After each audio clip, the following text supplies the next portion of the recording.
Hello అండి, welcome to profit master dot in. ఇక ఈరోజు మార్కెట్స్ కానీ గమనిస్తే అటు గ్లోబల్ క్యూస్ పరంగా ఫ్లాట్గా ఉన్నాయి. అయితే మన మార్కెట్స్ ఒక గ్యాప్ అప్ అనేది రావడం చూసాము. ఆ తర్వాత కొంత హై నుంచి ఇంట్రాడేలో బాగా డిప్ అనేది వచ్చింది. ఒక దశలో ఫ్లాట్ అయిపోయింది మార్కెట్స్. హై నుంచి కొంచెం ప్రాఫిట్ బుకింగ్ అనేది ఇంట్రాడేలో కనపడింది. తర్వాత అక్కడి నుంచి మళ్ళీ సెకండ్ హాఫ్లో బాగా మార్కెట్స్ బాగా రికవరీ కావడం కూడా జరిగింది. ఓవరాల్గా నిఫ్టీ పరంగా గమనిస్తే ఒక 94 పాయింట్స్ మైనస్లో 94 పాయింట్స్ పాజిటివ్గా నిఫ్టీ క్లోజ్ అయింది. 12,874 దగ్గర నిఫ్టీ అనేది ఈరోజు క్లోజ్ కావడం చూసాము. ఈరోజు లో గమనిస్తే 12,800 బ్రేక్ అయింది. అంటే ఒక దశలో 12,000 లోగానే గమనిస్తే 12,797 టెస్ట్ చేసింది. తర్వాత అక్కడి నుంచి కూడా బాగా రికవరీ అనేది లాస్ట్ 1.5 అవర్లో నిఫ్టీ బాగా రికవరీ కావడం జరిగింది. ఇక బ్యాంక్ నిఫ్టీ అయితే మార్నింగ్ టైంలో కొంచెం స్ట్రాంగ్ ఉన్నా కూడా ఇమీడియట్గా బ్యాంక్ నిఫ్టీలో కూడా బాగా సెల్లింగ్ హై నుంచి ఒక 300 పాయింట్స్ దాకా కరెక్షన్ వచ్చింది. మళ్ళీ at the same time bank Nifty కూడా లో నుంచి బాగా రికవర్ అయ్యి 29,181 దగ్గర బ్యాంక్ నిఫ్టీ క్లోజ్ కావడం చూసాము. ఈరోజు కూడా బ్యాంక్ నిఫ్టీకి సపోర్ట్ చేసినది అంటే బ్యాంక్ నిఫ్టీ అని చెప్పొచ్చు. బ్యాంక్ నిఫ్టీ కారణంగా ఈరోజు నిఫ్టీ చాలా స్ట్రాంగ్గా ఉంది. ఇక ఇండివిజువల్ స్టాక్ విషయానికి వస్తే టాటా స్టీల్ అంటే చాలా స్ట్రాంగ్ ర్యాలీ అనేది ఈ మధ్య గమనించాము. మళ్ళీ ఈరోజు కూడా టాటా స్టీల్లో ఒక బ్రహ్మాండమైన ర్యాలీ అనేది చూసాము. 522 రూపీస్ దగ్గర క్లోజ్ అయింది. దీనికి ప్రధాన కారణం మంచి రిజల్ట్ పోస్ట్ చేశారు. దీంతో పాటు బాగా డెట్ కూడా బాగా తగ్గించుకున్నారు. లాస్ట్ ఇయర్తో కంపేర్ చేసుకుంటే బాగా డెట్ అనేది కూడా తగ్గింది. సో ఇవన్నీ పాజిటివ్ అంశాలు. దీంతో పాటు అందరికి తెలిసిందే మనకి మార్కెట్స్లో లిక్విడిటీ అనేది కూడా చాలా స్ట్రాంగ్ ఉంది. అది కూడా ఏంటంటే కొంచెం పాజిటివ్ న్యూస్ ఉన్నా కూడా ఆ స్టాక్ బాగా భారీగా పెరగడం అనేది చూస్తున్నాము. దాంతోపాటు టాటా మోటార్స్ కూడా ఈరోజు టాప్ గెయినర్గా ఉంది.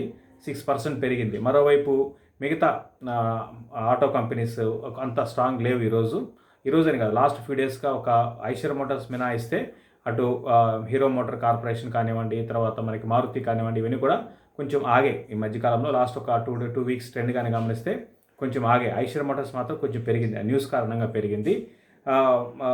ఆటోమొబైల్ సెక్టర్లో కొంచెం ఫ్రంట్ లైన్ కంపెనీస్ కొంచెం ఆగాయి అనమాట. బట్ ఏదేమైనప్పుడు కూడా టైర్ కంపెనీస్ మనకు తెలిసిందే, మనం పదే చెప్తున్నాము, చాలా స్ట్రాంగ్ ర్యాలీ అనేది కొనసాగుతుంది టైర్ కంపెనీస్లో.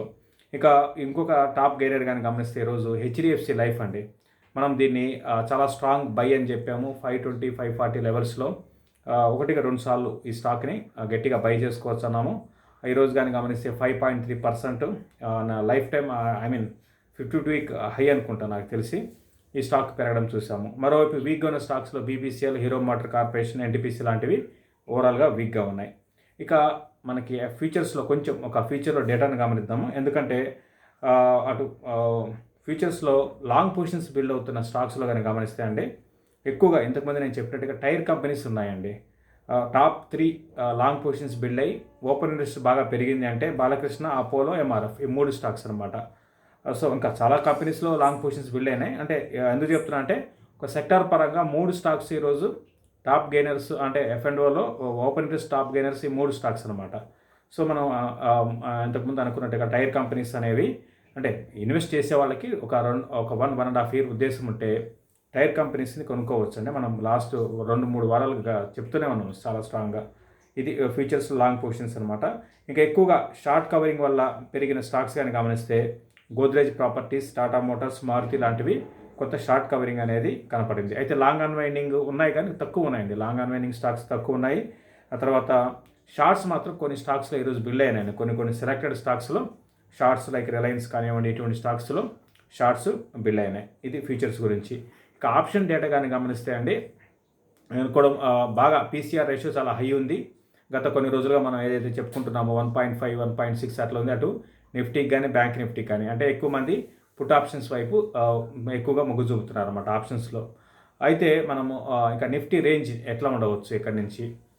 నిఫ్టీ మనకు తెలిసిందేనండి, జస్ట్ ఒక ఫ్యూ అంటే డేస్ అనమాట. 2వ తారీఖు అనుకుంటా నాకు తెలిసి, ఈ నెల 2వ తారీఖు నిఫ్టీ 11,600 ఉండేది. అక్కడ నుంచి నాన్ స్టాప్గా ర్యాలీ అనేది చూసాము.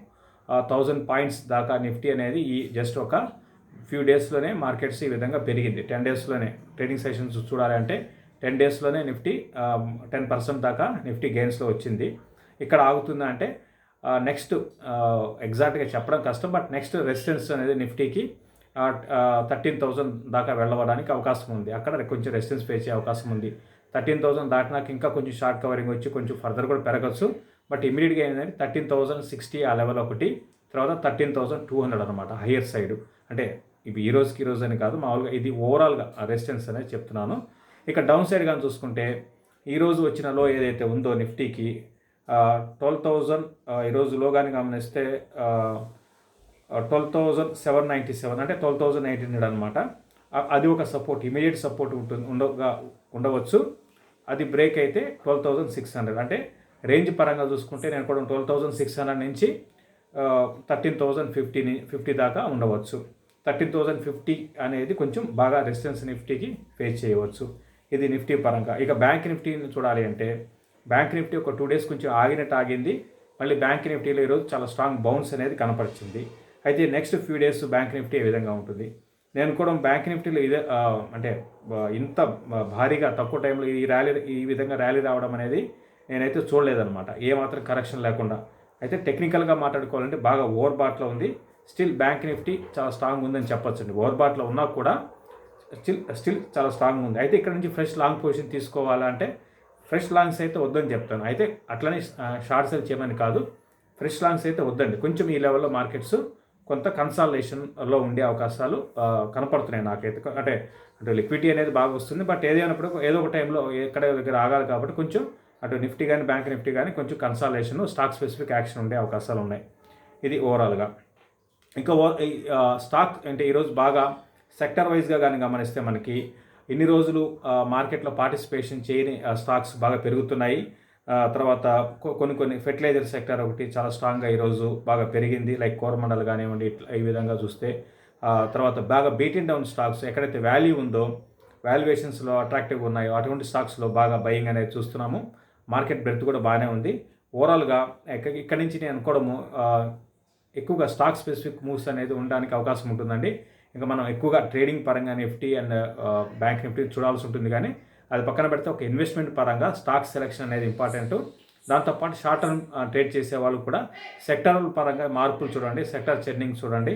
ఫర్ ఎగ్జాంపుల్ ఈరోజు ఇంతకు నేను అంటే ఫెర్టిలైజర్ స్టాక్స్ పెరిగాయి, గత కొన్ని రోజులుగా మనకి టైర్ కంపెనీస్ పెరుగుతున్నాయి. ఈ విధంగా సెక్టర్ పరంగా మార్పులు అనేది ఇక్కడ నుంచి మార్కెట్లో కనపడడానికి అవకాశం కనపడుతుంది. అసలు మొత్తానికి మార్కెట్స్ ఈ విధంగా ఇంత భారీగా పెరగడానికి ప్రధాన కారణము ఎఫ్ఐస్ ఇన్ఫ్లోస్ అనమాట. మీకు ఒక డేటా చెప్తానండి. ఇప్పటి వరకు నవంబర్ అంటే ఈరోజు కూడా మనం క్యాలిక్యులేట్ చేస్తే ఎఫ్ఐస్ మన ఇండియాలో ఇప్పటివరకు నవంబర్లో 38,137 crores ఇన్వెస్ట్ చేశారండి. ఇది రికార్డ్ ఇన్వెస్ట్మెంట్స్ అనమాట.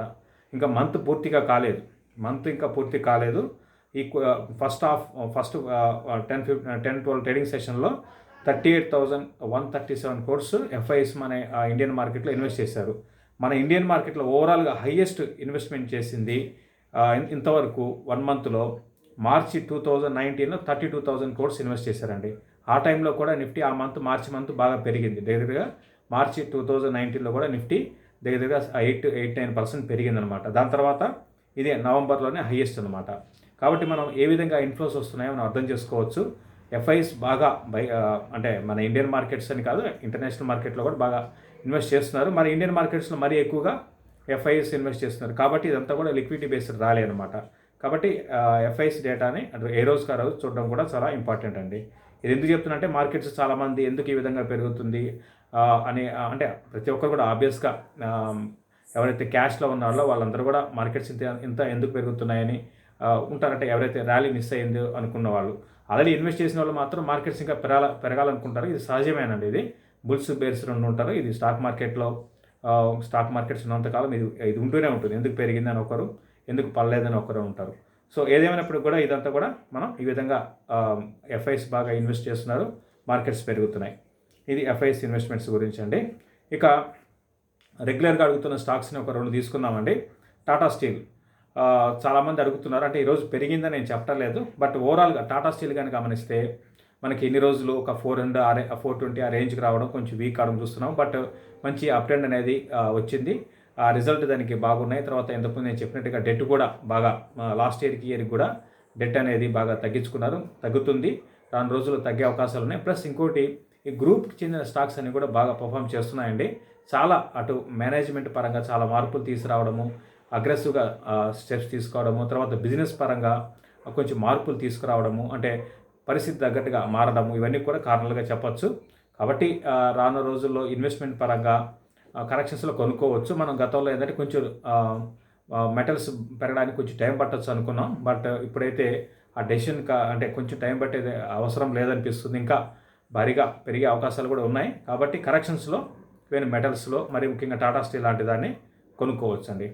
ఇంకొక స్టాక్ ఈరోజు ఎల్టీ ఫుడ్స్ గురించి చాలామంది అడుగుతున్నారు. ఎల్టీ ఫుడ్స్ కానీ గమనిస్తే ఇది 50 రూపీస్ ఉంది. ఎల్టీ ఫుడ్స్ అంటే దావత్, మనకు తెలిసిందే బ్రాండ్. దావత్ అంటే అందరికీ తెలిసిందే బాస్మతి రైస్ అనమాట. వీళ్ళు ఏంటంటే ఎక్స్పోర్ట్స్ చేస్తుంటారు, అంటే డొమెస్టిక్గా ఉంది ప్లస్ ఎక్స్పోర్ట్స్ కూడా దాదాపు 60 కంట్రీస్ పైన ఎక్స్పోర్ట్ చేస్తుంటారు. మరి ముఖ్యంగా మిడిల్ ఈస్ట్లో బాగా వీళ్ళకి ఎక్స్పోజర్ ఉందన్నమాట. కాబట్టి నా ఉద్దేశం ప్రకారం ఇన్వెస్ట్మెంట్కి ఇది బాగానే ఉండే అవకాశాలు ఉన్నాయండి. ఈ మధ్య కాలంలో ఈవెన్ ఫైనాన్షియల్స్ కూడా బాగా ఇంప్రూవ్ అవుతూ ఉన్నాయి. వీళ్ళకి మార్జిన్స్ తక్కువ ఉంటాయి, అదొకటి గమనించాలి. మార్జిన్స్ తక్కువ ఉంటాయి. అయితే ఏంటంటే వాల్యూమ్స్ పెరుగుతూ ఉంటాయి. ఎందుకంటే ఒక 2 ఇయర్స్లో ఫర్ ఎగ్జాంపుల్ 2 ఇయర్స్ క్రితం ఒక 900 crores ఉండేది, ఇప్పుడు 1200 crores వచ్చిందంటే రెవెన్యూస్ బాగా పెరుగుతున్నాయి. ఆబ్వియస్గా వీళ్ళకి మార్జిన్స్ కూడా పెరుగుతూ ఉంటాయి. అయితే రీసెంట్గా ఈ స్టాక్ కూడా బాగా పెరిగిందండి. ప్రస్తుతానికి కన్సాలేషన్లో ఉంది. హోల్డ్ చేయండి. దీంతోపాటు వీళ్ళకి కానీ కొన్ని ఫర్ ఎగ్జాంపుల్ మన ఇండియాలో టాప్ రెస్టారెంట్స్ కానివ్వండి, హోటల్స్ కానివ్వండి, వాళ్ళందరూ కూడా ఈ దావత్ బ్రాండ్ బాస్మతి రైస్నే వాడుతూ ఉంటారు. ఫర్ ఎగ్జాంపుల్ ప్యారడైజ్ బిర్యానీ కానివ్వండి, తాజ్ గ్రూప్, తాజ్ మహల్ అంతా కూడా. సో ఈ విధంగా వీళ్ళకి చాలా స్ట్రాంగ్ బ్రాండ్ ఉందండి. దావత్ గురించి, ఆ బ్రాండ్ గురించి నేను మీకు చెప్పాల్సిన అవసరం లేదు. సో నా ఓవరాల్గా స్టాక్ అయితే ఫైనాన్షియల్స్ కూడా ఇంప్రూవ్ అయినాయి. కొంచెం 1600 crores డెట్ ఉంది, పర్లేదండి. స్టాక్ డెట్ పెద్ద డెట్ అని నేను అనుకోను. కరెక్షన్స్లో ఒక ఇన్వెస్ట్మెంట్కి దీన్ని లాంగ్ టర్మ్కి అయితే ఇమీడియట్గా కాదండి. కొంచెం అయితే ఈ స్టాక్స్లో ఏంటంటే కొంచెం అప్ అండ్ డౌన్స్ ఉంటాయండి. సెక్టార్ పరంగా కొంచెం అప్ అండ్ డౌన్స్ ఉంటాయి. అది మినహాయిస్తే ఫండమెంటల్ పరంగా ఓకే అండి, లాంగ్ టర్మ్ కొనుక్కోవచ్చు. ఇది ఎల్టీ ఫుడ్స్ గురించి. ఇక మనకి చాలామంది రీసెంట్గా మనకి వెబినార్ ఒకటి కండక్ట్ చేసామండి. ఒక 15 స్టాక్స్ అనుకున్నాము, బట్ 25 స్టాక్స్ ఇవ్వడం జరిగిందండి. మనం ముహూర్త ట్రేడింగ్ ముందు రోజు ఒక ఫండమెంటల్ పరంగా, ఒక ఇన్వెస్ట్మెంట్ పరంగా వెబినార్ అనేది కండక్ట్ చేసాము. అయితే చాలామంది దానికి సంబంధించిన డీటెయిల్స్ అడుగుతున్నారు. ఒకటి, ఆల్రెడీ ఎవరైతే దానికి అటెండ్ కాలేదో దానికి సంబంధించిన లింక్ అనేది, వెబినార్ లింక్ అనేది మీకు పంపిస్తాము. దీంతోపాటు ఏవైతే స్టాక్స్ ఐడియాస్ ఇచ్చామో 25 స్టాక్స్ ఐడియాస్, అవి మీకు పీడిఎఫ్ ద్వారా మీ మెయిల్ కూడా పంపిస్తాము. ఇంట్రెస్ట్ ఉన్న వాళ్ళు కింద మనకి డిస్క్రిప్షన్ బాక్స్లో దానికి సంబంధించిన డీటెయిల్స్ ఉంటాయి. దీంతోపాటు ఏంటంటే మనం పొటెన్షియల్ మల్టీ బ్యాగర్స్ అంటే ఒక 1.5 year 2 yearsలో కొంచెం మల్టీ బ్యాగర్ కావడానికి అవకాశాలు ఉన్న స్టాక్స్ని ఐడెంటిఫై చేసాము. లాస్ట్ 1 week బాగా రీసెర్చ్ చేసి ఒక 10 daysలో కొన్ని స్టాక్స్ని పిక్ చేసుకున్నాము.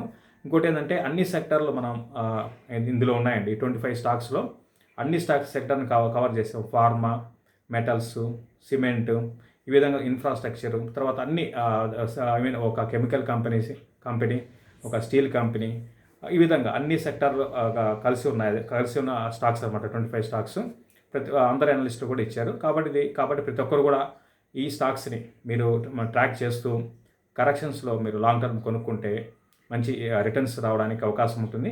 మనం అనుకుంటుంటాం కదా క్వాలిటీ స్టాక్స్ అంటే, దాదాపు మేము అనుకుంటున్నాం అన్నీ కూడా మేము ఏవైతే స్టాక్స్ ఐడియాస్ ఇచ్చామో అవన్నీ కూడా క్వాలిటీ స్టాక్స్ అనుకుంటున్నాం. కాబట్టి దానికి సంబంధించిన డీటెయిల్స్ కింద చూడమని చెప్తానండి. Thank you. చూస్తున్న ప్రతి ఒక్కరు కూడా షేర్ చేయండి, లైక్ చేయండి. అదేవిధంగా కొత్తగా ఎవరైనా చూస్తే ప్రాఫిట్ మాస్టర్ యూట్యూబ్ ఛానల్కి సబ్స్క్రైబ్ చేసుకోమని చెప్తాను. థ్యాంక్ యూ అండి.